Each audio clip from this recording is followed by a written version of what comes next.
Hello everyone, this is Shreya Singh, and in this video, we will be covering the topic Prime Minister's Office of Public Administration, Paper First, Unit First, and इसमें जितने भी ये जो points हैं ये सब one line points हैं जो कि आपके एमसीक्यूज एग्जाम्स के लिए काफ़ी ज़्यादा हेल्पफुल होंगे।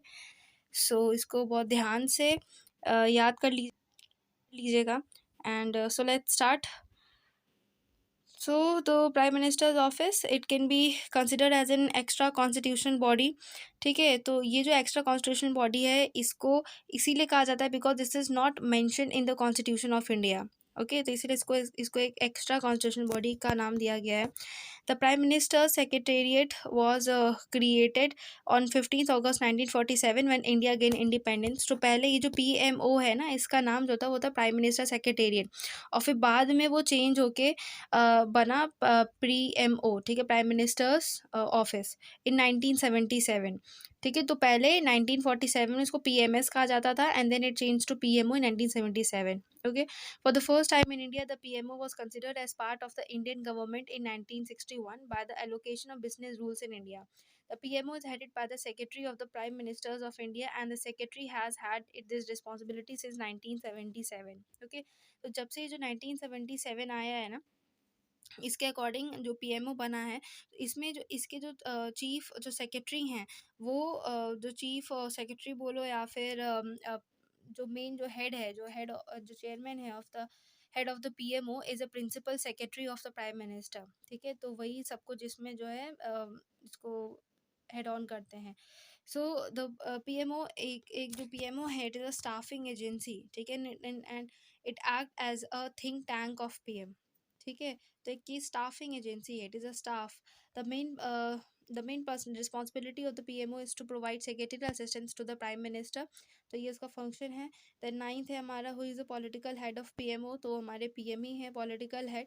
और अगर पूछेगा who is administrative head of the PMO, तो हमारे प्रिंसिपल सेक्रेटरी हैं। ओके, और during the tenure of the Jawaharlal Nehru as a prime minister, the then prime minister secretariat was headed by the joint secretary until his death. ठीक है, तो उस समय पे प्रिंसिपल सेक्रेटरी को ही हम लोग जॉइंट सेक्रेटरी कहते थे। और जवाहरलाल नेहरू के समय में उस समय पे जो प्राइम मिनिस्टर PMO थे उसका नाम भी नहीं चेंज हुआ था, उसमें वो PMS ही था। And then it was headed by the joint secretary. ठीक है, until his death. And then the post of the principal secretary to the prime minister was created during the tenure of the Indira Gandhi as a prime minister। okay, तो बाद में जब ये जो post है principal secretary की ये कब आई थी, during the tenure of the Indira Gandhi as prime minister. ठीक है, तो ये बात याद रखना कि जवाहरलाल नेहरू के टाइम पे PMS का ही पोस्ट था, उस समय जॉइंट सेक्रेटरी हेड था, और इंदिरा गांधी के टाइम में प्रिंसिपल सेक्रेटरी की पोस्ट आई थी। ठीक है, when she was the prime minister। The importance of the prime minister secretariat increased during the period of the Lal Bahadur Shastri। और इसकी importance कब increase हुई थी, during the Lal Bahadur Shastri time period। okay, during the Janata regime the status of the secretariat was reduced to office। ठीक, अब ये जो जनता regime के टाइम पे जो status था secretariat का it was reduced to office। ठीक है, एंड मतलब सेक्रेटरी की पोजीशन हट गई थी और सिर्फ खाली ऑफिस वर्क रह गया था। Again during the regime of the Indira Gandhi के फिर से आने पे it was again redesignated as a prime minister secretariat. ठीक है, तो अब यहाँ पे ये देखते हैं कि अलग अलग प्राइम मिनिस्टर के टाइम पे अलग अलग जो है आपका वो राय, कभी ये जो PMO की पोस्ट है वो कभी उसकी इंपॉर्टेंस बढ़ जा रही है, कभी घट जा रही है, तो ये अलग अलग उस पर डिफर कर रहा है। ठीक है, the prime minister secretariat was very powerful during the emergency and consider the nerve centre of all government activities. अब यहाँ पे जो रॉ था ना ये भी बहुत इंपॉर्टेंट है कि रॉ was also added to the prime minister secretariat. ठीक है, एंड प्लीज़ रॉ का फुल फॉर्म भी याद कर लीजिएगा, research and analysis wing. It was also added to the prime minister secretariat. But during the regime of the PV Narasimha Rao as Prime Minister, he maintained a balance between the Cabinet Secretariat and the Prime Minister Secretariat। उस समय पे पता है क्योंकि both of them, चाहे वो cabinet secretariat चाहे वो PM सेक्रेटेरिएट और फिर प्रिंसिपल सेक्रेटेरिएट भी कह सकते हैं हम लोग इसको, तो दोनों की पोजीशन में और पावर्स में फंक्शंस में इतनी सिमिलैरिटीज़ थी ना, और दोनों को असेस करना था PM को। ठीक है, तो उस समय पे इतना ज़्यादा दोनों की पोजीशन को लेके बहुत ज़्यादा कन्फ्यूजन था, डिबेट चल रहा था कि कौन सा ज़्यादा सुपीरियर है। ठीक है, तो PV नरसिम्हा राव के टाइम पे एक बैलेंस क्रिएट हो गया था between the cabinet secretariat and the prime minister secretariat. ठीक है, then Atal Bihari Vajpayee inadvertently tilted the scale in favour to the PMO।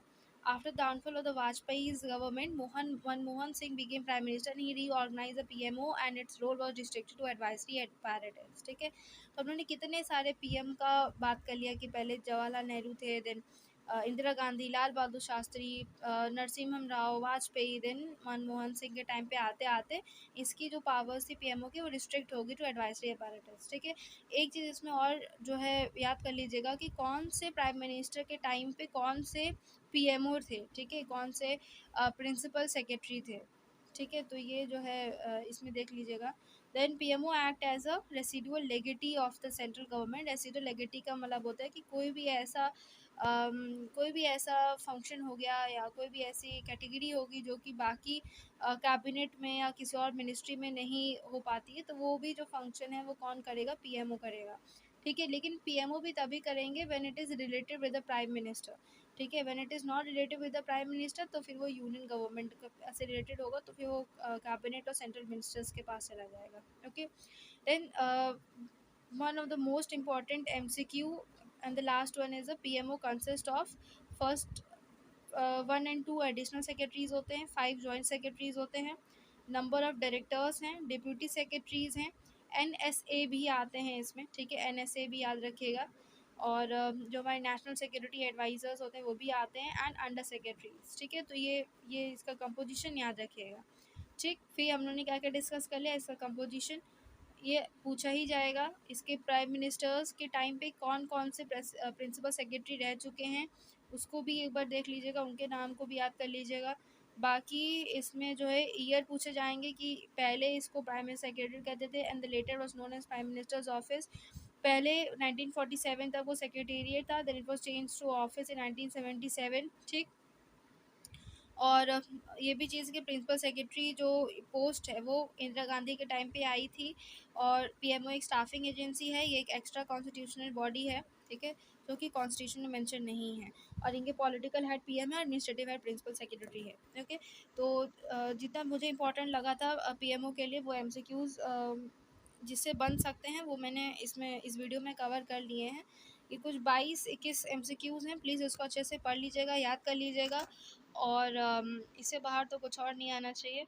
So thank you for watching it, please like and subscribe my channel for the further video updates.